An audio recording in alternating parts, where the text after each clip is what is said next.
Ano Bíblico, 17 de outubro. Marcos, capítulo 10. Então Jesus saiu dali e foi para a região da Judéia e para o outro lado do Jordão. Novamente uma multidão veio a ele e, segundo o seu costume, ele a ensinava. Alguns fariseus aproximaram-se dele para pô-lo à prova, perguntando: é permitido ao homem divorciar-se de sua mulher? O que Moisés lhes ordenou? Perguntou ele. Eles disseram: Moisés permitiu que o homem lhe desse uma certidão de divórcio e a mandasse embora. Respondeu Jesus: Moisés escreveu essa lei por causa da dureza de coração de vocês. Mas no princípio da criação Deus os fez homem e mulher. Por esta razão, o homem deixará pai e mãe e se unirá à sua mulher, e os dois se tornarão uma só carne. Assim, eles já não são dois, mas sim uma só carne. Portanto, o que Deus uniu, ninguém o separe. Quando estava em casa novamente, os discípulos interrogaram Jesus sobre o mesmo assunto. Ele respondeu: todo aquele que se divorciar de sua mulher e se casar com outra mulher, estará cometendo adultério contra ela. E se ela se divorciar de seu marido e se casar com outro homem, estará cometendo adultério. Alguns traziam crianças a Jesus para que ele tocasse nelas, mas os discípulos os repreendiam. Quando Jesus viu isso, ficou indignado e lhes disse: deixem vir a mim as crianças, não as impeçam, pois o reino de Deus pertence aos que são semelhantes a elas. Digo-lhes a verdade: quem não receber o reino de Deus como uma criança, nunca entrará nele. Em seguida, tomou as crianças nos braços, impôs-lhes as mãos e as abençoou. Quando Jesus ia saindo, um homem correu em sua direção e se pôs de joelhos diante dele e lhe perguntou: bom mestre, que farei para herdar a vida eterna? Respondeu-lhe Jesus: por que você me chama bom? Ninguém é bom, a não ser um, que é Deus. Você conhece os mandamentos? Não matarás, não adulterarás, não furtarás, não darás falso testemunho, não enganarás ninguém, honra teu pai e tua mãe. E ele declarou: mestre, a tudo isso tenho obedecido desde a minha adolescência. Deus olhou para ele e o amou. Falta-lhe uma coisa, disse ele: vá, venda tudo o que você possui e dê o dinheiro aos pobres, e você terá um tesouro no céu. Depois, venha e siga-me. Diante disso, ele ficou abatido e afastou-se triste, porque tinha muitas riquezas. Jesus olhou ao redor e disse aos seus discípulos: como é difícil aos ricos entrar no reino de Deus. Os discípulos ficaram admirados com essas palavras. Mas Jesus repetiu: filhos, como é difícil entrar no reino de Deus. É mais fácil passar um camelo pelo fundo de uma agulha do que um rico entrar no reino de Deus. Os discípulos ficaram perplexos e perguntavam uns aos outros: neste caso, quem pode ser salvo? Jesus olhou para eles e respondeu: para o homem é impossível, mas para Deus, não. Todas as coisas são possíveis para Deus.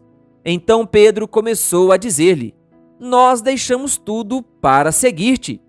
Respondeu Jesus: digo-lhes a verdade, ninguém que tenha deixado casa, irmãos, irmãs, mãe, pai, filhos ou campos, por causa de mim e do Evangelho, deixará de receber 100 vezes mais, já no tempo presente, casas, irmãos e irmãs, mães, filhos e campos, e com eles perseguição, e, na era futura, a vida eterna.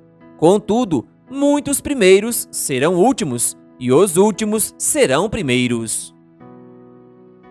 Eles estavam subindo para Jerusalém, e Jesus ia à frente. Os discípulos estavam admirados, enquanto os que o seguiam estavam com medo. Novamente, ele chamou à parte os 12 e lhes disse o que haveria de lhe acontecer. Estamos subindo para Jerusalém, e o Filho do Homem será entregue aos chefes dos sacerdotes e aos mestres da lei. Eles o condenarão à morte e o entregarão aos gentios, que zombarão dele, cuspirão nele, o açoitarão e o matarão. 3 dias depois, ele ressuscitará. Nisso, Tiago e João, filhos de Zebedeu, aproximaram-se dele e disseram: Mestre, queremos que nos faças o que vamos te pedir. O que vocês querem que eu lhes faça? Perguntou ele. Eles responderam: Permite que, na tua glória, nos assentemos um à tua direita e o outro à tua esquerda. Disse-lhes Jesus: Vocês não sabem o que estão pedindo. Podem vocês beber o cálice que eu estou bebendo, ou ser batizados com o batismo com que estou sendo batizado? Podemos, responderam eles. Jesus lhes disse: Vocês beberão o cálice que estou bebendo, e serão batizados com o batismo com que estou sendo batizado. Mas o assentar-se à minha direita ou à minha esquerda não cabe a mim conceder. Esses lugares pertencem àqueles para quem foram preparados. Quando os outros 10 ouviram essas coisas, ficaram indignados com Tiago e João. Jesus os chamou e disse: Vocês sabem que aqueles que são considerados governantes das nações as dominam, e as pessoas importantes exercem poder sobre elas. Não será assim entre vocês. Ao contrário, quem quiser tornar-se importante entre vocês deverá ser servo, e quem quiser ser o primeiro deverá ser escravo de todos. Pois nem mesmo o Filho do Homem veio para ser servido, mas para servir e dar a sua vida em resgate por muitos. Então chegaram a Jericó. Quando Jesus e seus discípulos, juntamente com uma grande multidão, estavam saindo da cidade, o filho de Timeu, Bartimeu, que era cego, estava sentado à beira do caminho pedindo esmolas. Quando ouviu que era Jesus de Nazaré, começou a gritar: Jesus, filho de Davi, tem misericórdia de mim! Muitos o repreendiam para que ficasse quieto, mas ele gritava ainda mais: Filho de Davi, tem misericórdia de mim! Jesus parou e disse: Chamem-no. E chamaram o cego. Ânimo, levante-se, ele o está chamando. Lançando sua capa para o alto, de um salto, pôs-se em pé e dirigiu-se a Jesus. O que você quer que eu lhe faça? Perguntou-lhe Jesus. O cego respondeu: Mestre, eu quero ver. Vá, disse Jesus, a sua fé o curou. E imediatamente ele recuperou a visão e seguiu Jesus pelo caminho. Marcos, capítulo 11. Quando se aproximaram de Jerusalém e chegaram a Betfagé e Betânia, perto do Monte das Oliveiras, Jesus enviou 2 de seus discípulos, dizendo-lhes: Vão ao povoado que está adiante de vocês. Logo que entrarem, encontrarão um jumentinho amarrado, no qual ninguém jamais montou. Desamarrem-no e tragam-no aqui. Se alguém lhes perguntar: Por que vocês estão fazendo isso? Digam-lhe: O Senhor precisa dele e logo o devolverá. Eles foram e encontraram um jumentinho na rua, amarrado a um portão. Enquanto o desamarravam, alguns dos que ali estavam lhes perguntaram: O que vocês estão fazendo, desamarrando esse jumentinho? Os discípulos responderam como Jesus lhes tinha dito, e eles o deixaram ir. Trouxeram o jumentinho a Jesus, puseram sobre ele os seus mantos, e Jesus montou. Muitos estenderam seus mantos pelo caminho, outros espalharam ramos que haviam cortado nos campos. Os que iam adiante dele e os que o seguiam gritavam: Hosana, bendito é o que vem em nome do Senhor, bendito é o Rei vindouro de nosso pai Davi, Hosana nas alturas. Jesus entrou em Jerusalém e dirigiu-se ao templo, observou tudo à sua volta e, como já era tarde, foi para Betânia, com os 12. No dia seguinte, quando estavam saindo de Betânia, Jesus teve fome. Vendo à distância uma figueira com folhas, foi ver se encontraria nela algum fruto. Aproximando-se dela, nada encontrou, a não ser folhas, porque não era tempo de figos. Então lhes disse: ninguém mais coma de seu fruto. E os seus discípulos ouviram-no dizer isso. Chegando a Jerusalém, Jesus entrou no templo e ali começou a expulsar os que estavam comprando e vendendo. Derrubou as mesas dos cambistas e as cadeiras dos que vendiam pombas, e não permitia que ninguém carregasse mercadorias pelo templo. E os ensinava, dizendo: não está escrito: a minha casa será chamada casa de oração para todos os povos? Mas vocês fizeram dela um covil de ladrões. Os chefes dos sacerdotes e os mestres da lei ouviram essas palavras e começaram a procurar uma forma de matá-lo, pois o temiam, visto que toda a multidão estava maravilhada com o seu ensino. Ao cair da tarde, eles saíram da cidade. De manhã, ao passarem, viram a figueira seca, desde as raízes. Pedro, lembrando-se, disse a Jesus: Mestre, vê, a figueira que amaldiçoaste secou. Respondeu Jesus: tenha fé em Deus. Eu lhes asseguro que, se alguém disser a este monte: levante-se e atire-se no mar, e não duvidar em seu coração, mas crer que acontecerá o que diz, assim lhes será feito. Portanto, eu lhes digo: tudo o que vocês pedirem em oração, creiam que já o receberam, e assim lhes sucederá. E quando estiverem orando, se tiverem alguma coisa contra alguém, perdoem-no, para que também o Pai Celestial lhes perdoe os seus pecados. Mas se vocês não perdoarem, também o seu Pai que está nos céus não perdoará os seus pecados.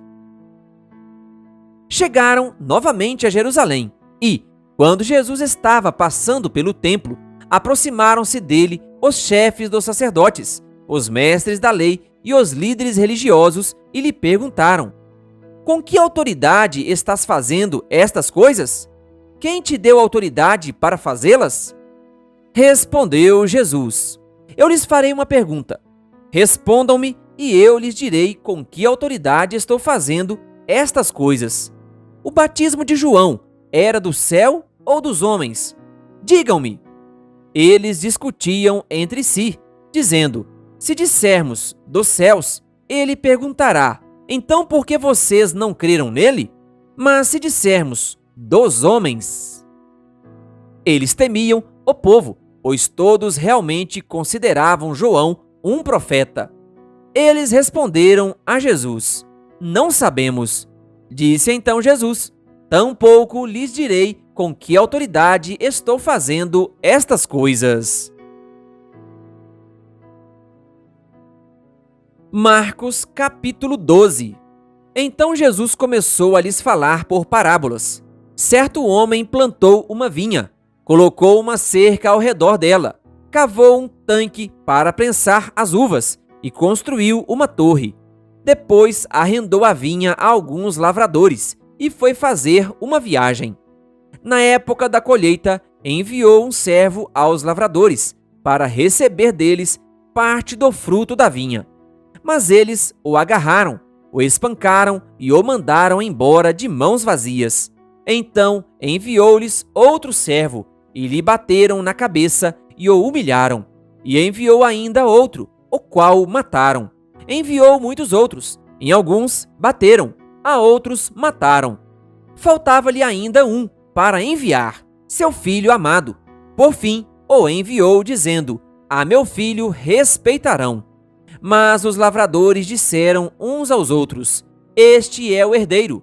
Venham, vamos matá-lo, e a herança será nossa. Assim, eles o agarraram, o mataram e o lançaram para fora da vinha. O que fará então o dono da vinha? Virá e matará aqueles lavradores e dará a vinha a outros. Vocês nunca leram esta passagem das Escrituras? A pedra que os construtores rejeitaram tornou-se a pedra angular. Isso vem do Senhor e é algo maravilhoso para nós. Então começaram a procurar um meio de prendê-lo, pois perceberam que era contra eles que ele havia contado aquela parábola. Mas tinham medo da multidão, por isso o deixaram e foram embora. Mais tarde enviaram a Jesus alguns dos fariseus e herodianos para o apanharem em alguma coisa que ele dissesse. Estes se aproximaram dele e disseram: Mestre, sabemos que és íntegro e que não te deixas influenciar por ninguém, porque não te prendes à aparência dos homens, mas ensinas o caminho de Deus conforme a verdade. É certo pagar imposto a César ou não? Devemos pagar ou não? Mas Jesus, percebendo a hipocrisia deles, perguntou: Por que vocês estão me pondo à prova? Tragam-me um denário, para que eu o veja. Eles lhe trouxeram a moeda, e ele lhes perguntou: De quem é esta imagem e esta inscrição?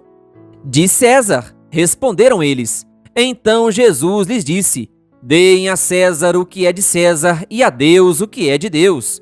E ficaram admirados com ele. Depois, os saduceus, que dizem que não há ressurreição, aproximaram-se dele com a seguinte questão: Mestre, Moisés nos deixou escrito que, se um homem morrer e deixar sua mulher sem filhos, seu irmão deverá casar-se com a viúva e ter filhos para seu irmão. Havia 7 irmãos. O primeiro casou-se e morreu sem deixar filhos. O segundo casou-se com a viúva, mas também morreu sem deixar filhos. O mesmo aconteceu com o terceiro. Nenhum dos 7 deixou filhos. Finalmente, morreu também a mulher. Na ressurreição, de quem ela será esposa, visto que os 7 foram casados com ela? Jesus respondeu: Vocês estão enganados, pois não conhecem as Escrituras nem o poder de Deus. Quando os mortos ressuscitam, não se casam nem são dados em casamento, mas são como os anjos nos céus. Quanto à ressurreição dos mortos, vocês não leram no livro de Moisés, no relato da sarça, como Deus lhe disse: Eu sou o Deus de Abraão, o Deus de Isaque e o Deus de Jacó. Ele não é Deus de mortos, mas de vivos. Vocês estão muito enganados. Um dos mestres da lei aproximou-se e os ouviu discutindo. Notando que Jesus lhes dera uma boa resposta, perguntou-lhe: De todos os mandamentos, qual é o mais importante? Respondeu Jesus: O mais importante é este: Ouça, ó Israel, o Senhor, o nosso Deus, o Senhor é o único Senhor. Ame o Senhor, o seu Deus, de todo o seu coração, de toda a sua alma, de todo o seu entendimento e de todas as suas forças. O segundo é este: ame o seu próximo como a si mesmo. Não existe mandamento maior do que estes. Muito bem, mestre, disse o homem. Está certo ao dizeres que Deus é único e que não existe outro além dele. Amá-lo de todo o coração, de todo o entendimento e de todas as forças, e amar ao próximo como a si mesmo, é mais importante do que todos os sacrifícios e ofertas. Vendo que ele tinha respondido sabiamente, Jesus lhe disse: Você não está longe do reino de Deus. Daí por diante, ninguém mais ousava lhe fazer perguntas.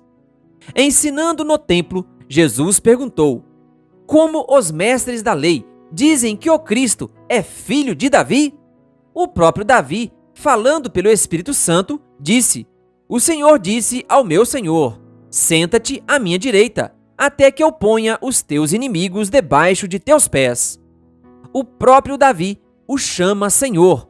Como pode então ser ele seu filho? E a grande multidão o ouvia com prazer. Ao ensinar, Jesus dizia: Cuidado com os mestres da lei.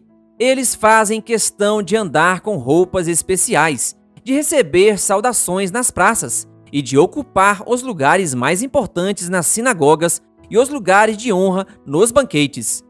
Eles devoram as casas das viúvas e, para disfarçar, fazem longas orações. Eles receberão condenação mais severa. Jesus sentou-se em frente do lugar onde eram colocados as contribuições. e observava a multidão colocando o dinheiro nas caixas de ofertas. Muitos ricos lançavam ali grandes quantias. Então, uma viúva pobre chegou-se e colocou 2 pequeninas moedas de cobre, de muito pouco valor. Chamando a si os seus discípulos, Jesus declarou: Afirmo-lhes que esta viúva pobre colocou na caixa de ofertas mais do que todos os outros. Todos deram do que lhes sobrava, mas ela, da sua pobreza, deu tudo o que possuía para viver.